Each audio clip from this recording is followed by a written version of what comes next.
చెప్తున్నారంటే steel plant ఆస్తుల పరిరక్షణ కోసం ఈ రోజు కూటమి ప్రభుత్వం కృషి చేస్తుంటే ఆయనకు అధికారం ఉన్నప్పుడు ఏ స్టీల్ ప్లాంట్ గురించి అయితే ఈ రోజు ముసలి కన్నీరు కారుస్తున్నారు దాంట్లో 7,000 ఎకరాలని అమ్మాలనొక కుట్ర రోజు వాళ్ళు చేశారు. దానికి సమాధానం చెప్పగలరు నాగమల్లేశ్వరి గారు? ఈ రోజు ఉదయం లేచి అబద్ధాలు నేను కాదమ్మా మాట్లాడుతుంది, నిద్ర లేచిన దగ్గరికి పడుకునే వరకు అబద్ధాలు మాట్లాడుతుంది మీరు.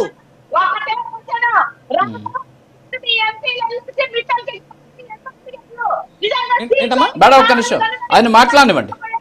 ఒక్కటే క్వశ్చన్, ఆ క్వశ్చన్ కి ఆన్సర్ చెప్పు. ఒక్కటే క్వశ్చన్ నీకు.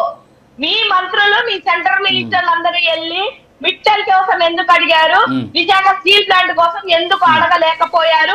అరే ఇప్పుడు ఆంధ్రప్రదేశ్ రాష్ట్రంలో వైజాగ్ స్టీల్ ప్లాంట్ తో పాటు అర్సలర్ మిట్టల్ కూడా ఒక కంపెనీ వస్తుంది. రాష్ట్రానికి స్టీల్ ప్లాంట్ రాకూడదు, ఇంకోటి ప్రైవేట్ వాళ్ళ సమస్య ఇక్కడ పెట్టుకోకూడదా? అంటే రాష్ట్రంలో వైజాగ్ స్టీల్ ప్లాంట్ ఒకటే ఉండాలి, ఇంకొక స్టీల్ ప్లాంట్ పెట్టుకోకూడదమ్మా తల్లి. ఇప్పుడు నిజంగా స్టీల్ ప్లాంట్ కి ఎటువంటి ముడిసరుకు రావటం లేదా?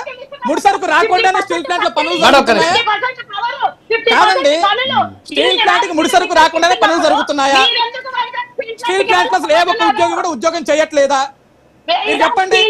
స్టీల్ ప్లాంట్ ఏ ఒక్క ఉద్యోగం కూడా ఉద్యోగం చేయట్లేదా? స్టీల్ ప్లాంట్ లో ఎటువంటి పనులు జరగట్లేదా? చెప్పండి. ఎటువంటి ఒక్క పని కూడా జరగట్లేదా స్టీల్ ప్లాంట్ లో? ఈ రోజు స్టీల్ ప్లాంట్ లో ఒక్క పని కూడా జరగట్లేదా? అసలు ముడిసరికి రావటం లేదా? చెప్పండి. అక్కడ అసలు అక్కడ మేడం ఒక్క నిమిషం, మేడం ఒక్క నిమిషం, మేడం ఒక్క నిమిషం, మేడం ఒక్క నిమిషం, మేడం ఒక్క నిమిషం, మేడం ఒక్క నిమిషం, ఒక్క నిమిషం, ఒక్క నిమిషం మేడం, మేడం మేడం నేను అడుగుతాను. నేను ఒక్క నిమిషం, ఒక్క నిమిషం మేడం, ఒక్క నిమిషం మేడం, ఒక్క నిమిషం madam. Yes yes madam, madam ఒక్క నిమిషం, ఒక్క నిమిషం. అజయ్ కుమార్ సజ్జా గారు అసలు ఆ డాక్యుమెంట్ మీరు చూపించిన డాక్యుమెంట్ గురించి ఒక 1 మినిట్ మాట్లాడి వారు ఏమంటున్నారంటే మీరు మిట్టల్ కంపెనీ కోసం వెళ్ళారు కానీ స్టీల్ ప్లాంట్ మీద ఏం అడగలేదు అంటున్నారు. మరి స్టీల్ ప్లాంట్కి ఏమన్నా రామ్మోహన్ నాయుడు గారు ఏమైనా చేసిన దానికి ఏమైనా మీ దగ్గర ఎవిడెన్స్ ఉందా లేదా, లేకపోతే ఏంటి అదేదో ఉంటే చూపించండి. వారు మాట్లాడేదానికి ఆన్సర్ మీరు డాక్యుమెంట్ పంపిస్తున్నాను చూడండి సార్. స్టీల్ ప్లాంట్ గురించి అసలు రామ్మోహన్ నాయుడు గారు ఏమీ మాట్లాడలేదు, ఏమీ అడగలేదా అంటే సార్ 17 జనవరి 2025 సార్ పిఐబి ఢిల్లీ ప్రధానమంత్రి శ్రీ నరేంద్ర మోదీ అధ్యక్షతన జరిగిన ఆర్థిక వ్యవహారాల కేబినెట్ కమిటీ సిసిఏ రాష్ట్ర ఇస్మాత్ నిగమ్ లిమిటెడ్ RINL పునరుద్ధరణ ప్రణాళికకు మొత్తం రూపాయలు 11,440 కోట్ల వ్యయంతో ఆమోదం తెలిపింది. ఇందులో రూపాయలు 10,300 కోట్ల ఈక్విటీ మూలధనం మరియు 1,140 కోట్ల వర్కింగ్ క్యాపిటల్ లోన్ గా 7% నాన్ కమ్యులేటివ్ ప్రిఫరెన్స్ షేర్ క్యాపిటల్ ద్వారా RINL కొనసాగించే సంస్థగా ఏ గోయింగ్ కన్సర్న్ ఉంచడానికి వీళ్ళు కల్పించిన రెమిడబుల్ అంశం ఉన్నాయి. RINL అనేది భారత ప్రభుత్వం యొక్క 100% యాజమాన్యంలో ఉక్కు మంత్రిత్వ శాఖ పరిపాలన నియంత్రణలో ఉన్న ఒక స్కెడ్యూల్ CPSC. ఇది ఆంధ్రప్రదేశ్ రాష్ట్రంలో ప్రభుత్వం ఆదిలో ఉన్న ఏకైక తీర ప్రాంత ఉక్కు కర్మాగారం. విశాఖ స్టీల్ ప్లాంట్ VSP ను నిర్వహిస్తుంది. దీని స్థాపిత సామర్థ్యం 7.3 మిలియన్ టన్నుల సంవత్సరానికి ద్రవ ఉక్కు. సార్ 31/3/2024 RINL నిల్వ రూపాయలు -6,253 కోట్ల తీవ్రమైన పరిస్థితిలో ఉంది. ఎప్పుడు సార్? జగన్మోహన్ రెడ్డి గారు గవర్నమెంట్ లో ఉన్నప్పుడు. ప్రస్తుత ఆస్తులు రూపాయలు 7,686 కోట్ల మరియు ప్రస్తుత అప్పులు 26,114 కోట్ల రూపాయలు ఉంటే RINL బ్యాంకుల నుండి అప్పులు తీర్చుకోలేకపోయింది మరియు వర్కింగ్ క్యాపిటల్ కోసం మరింత రుణాలు పొందడానికి సిద్ధంగా లేదు. ఎప్పుడు సార్ ఇది? ఎప్పుడు సిద్ధంగా లేదు? జగన్మోహన్ రెడ్డి ప్రభుత్వంలో సిద్ధంగా లేరు వీళ్ళు. ఆ రోజు పనులు చేయడానికి సిద్ధంగా లేరు.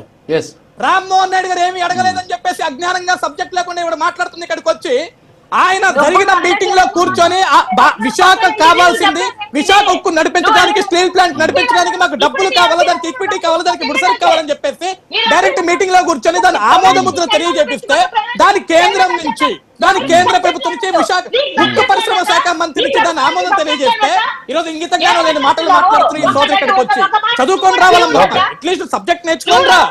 జగన్మోహన్ రెడ్డి గవర్నమెంట్ లో ఏమి పొడిచింది లేదు. అక్కడ స్టీల్ ప్లాంట్ ని అమ్ముకోవాలని చూశాడు. స్టీల్ ప్లాంట్ తుక్కు మొత్తాన్ని నమ్ముకోవాలని చూశాడు జగన్మోహన్ రెడ్డి. స్టీల్ ప్లాంట్ అమ్మేసి ప్రైవేటీకరణ చేసి 7,000 ఎకరాల భూములు కొట్టేయాలని చూశాడు జగన్మోహన్ రెడ్డి. ఇవన్నీ వాస్తవాలు కాబట్టి ఆ రోజు స్టీల్ ప్లాంట్ ఉద్యోగులు మొత్తం రోడ్డునెక్కి జగన్మోహన్ రెడ్డి ఓడిపోవాలని చెప్పేసి పోరాడారు.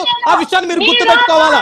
అసలు కనీసం ఇంగిత జ్ఞానం ఉంటే జగన్ కి నిజంగా స్టీల్ ప్లాంట్ ప్రైవేటీకరణ అనే అంశాన్ని ఆ రోజు ఢిల్లీకి వెళ్ళి పోరాడాలా, ఆ రోజు వాళ్ళ రాజ్యసభ సభ్యులు వాళ్ళ ఎంపీలు మొత్తం రాజీనామాలు చేయాలా, ఉద్యమం చేయాలా, ఏ ఒక్కటి కూడా చేయకుండా అవకాశాలు వచ్చినప్పుడు అవకాశాలన్నీ సద్వినియోగం చేసుకోకుండా ఆయన కేసుల కోసం, ఆయన ఆస్తుల కోసం, ఆయన కేసుల గురించి మోకరిల్లి కేంద్రం కాళ్ళ దగ్గర మోకరిల్లి సిగ్గులేని పనులన్నీ చేసి ఈ రోజు ఇంకా మా మీద ఇస్తారా? ఈ రోజు స్టీల్ ప్లాంట్ మేము కాపాడుతున్నాం, ప్రైవేటీకరణ జరగడం కూడా మేము అడ్డుకున్నాం. ఈ రోజు కేంద్ర ప్రభుత్వంతో మాట్లాడి స్టీల్ ప్లాంట్ కి 14,400 కోట్ల రూపాయల డబ్బుల్ని ఈ రోజు స్టీల్ ప్లాంట్ మేము ఖర్చు పెట్టాం. ఇది ట్యాక్స్ పేయర్స్ మనీ. ఇవన్నీ ఈరోజు పని చేయండి అయ్యా అంటే సరిగా పని చేయండి, అది ఒక వైట్ ఎలిఫెంట్ మాత్రం మనం చూడకూడదు. It's a gold mine for Andhra Pradesh station. మనం మాట్లాడుతుంటే ఇంకా సిగ్గులేని ఆరోపణలు ఎందుకమ్మా? సిగ్గులేని ఆరోపణలు. అజయ్ గారు వస్తారు. Yes sir. Okay okay Ajay garu వస్తారు. అజయ్ గారు వస్తారు. చదువుకో తల్లి, చదువుకోపో, చదువుకోపో అమ్మా, మా తల్లి బంగారం చదువుకోపో. ఏం తెలుసు నీకేం తెలుసు తల్లి? అరవటం తప్ప ఎక్స్ప్రెస్ రైల్ లాగా అరవటం తప్ప నీకేమీ తెలియదు. నీకేం తెలుసు? ఆడవాళ్ళని ట్రోల్ చేయడం తప్ప నీకేం తెలుస్తుంది? నీకేం తెలుస్తుంది? సబ్జెక్ట్ మాట్లాడండి ప్లీజ్. కోసం మళ్ళీ నేను డిబేట్ లో కూర్చొని మాట్లాడడం ఏముంటుంది పెద్ద?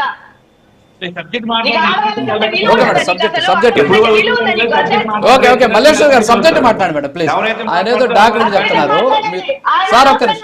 ఒక్క నిమిషం అండి మేడం, మీరు మాట్లాడండి. ఓకే మేడం మాట్లాడి. వారు చెప్పిన దానికి మీ దగ్గర ఆన్సర్ ఉంటే ఆన్సర్ చేయండి ప్లీజ్. సార్ నేను ఆన్సర్ కాదు సార్.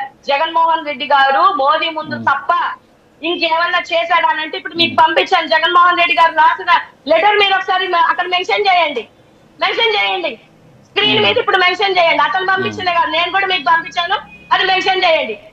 ప్రభుత్వంలో ఉన్నప్పుడు జగన్మోహన్ రెడ్డి గారు రాశారా లేదా అనేది క్లియర్ గా కుమారస్వామి గారే జగన్మోహన్ రెడ్డి గారి వల్ల ప్రైవేటీకరణ ఆగిందన్న విషయం చెప్తుంటే మళ్ళీ ఇడికి వచ్చి ఏం మాట్లాడుతున్నావు? ఆయన ప్రైవేటీకరణ గురించి ఇప్పుడు ఎందుకు మనం గుండెల బాధ వేసుకుంటున్నావు? ప్రైవేటీకరణ ఆగిపోతే ఇంకెందుకు ఇష్యూ అంతా? జగన్మోహన్ రెడ్డి వల్ల ప్రైవేటీకరణ ఆగిపోతే ఇదంతా ఎందుకు? అవసరం లేదు కదా.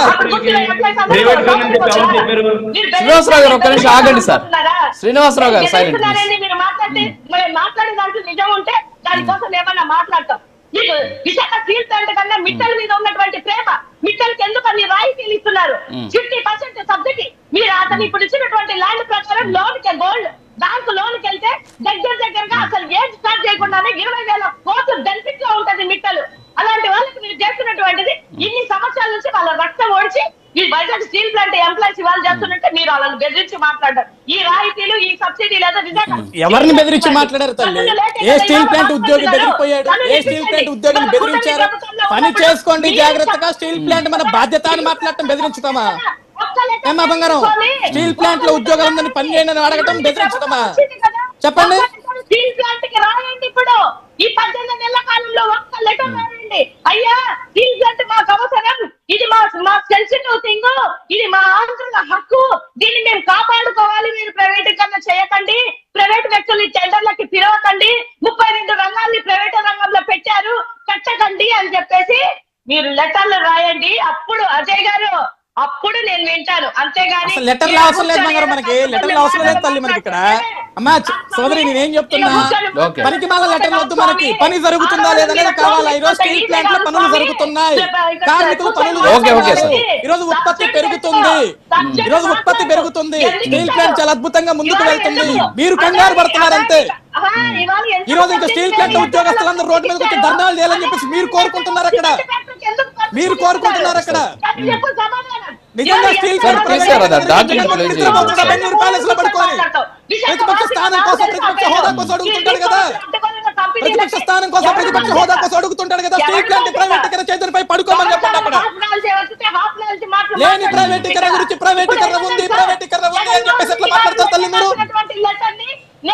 సబ్జెక్ట్ లేకుండా మాట్లాడకూడదు. మనం స్టీల్ ప్లాంట్ ప్రైవేటీకరణ లేదు, అసలు అంశమే లేదు, ప్రైవేటీకరణ అంశం లేదు కాబట్టి 2 minutes రెడీ అవుతుంది, అది ప్లే చేపిస్తాను.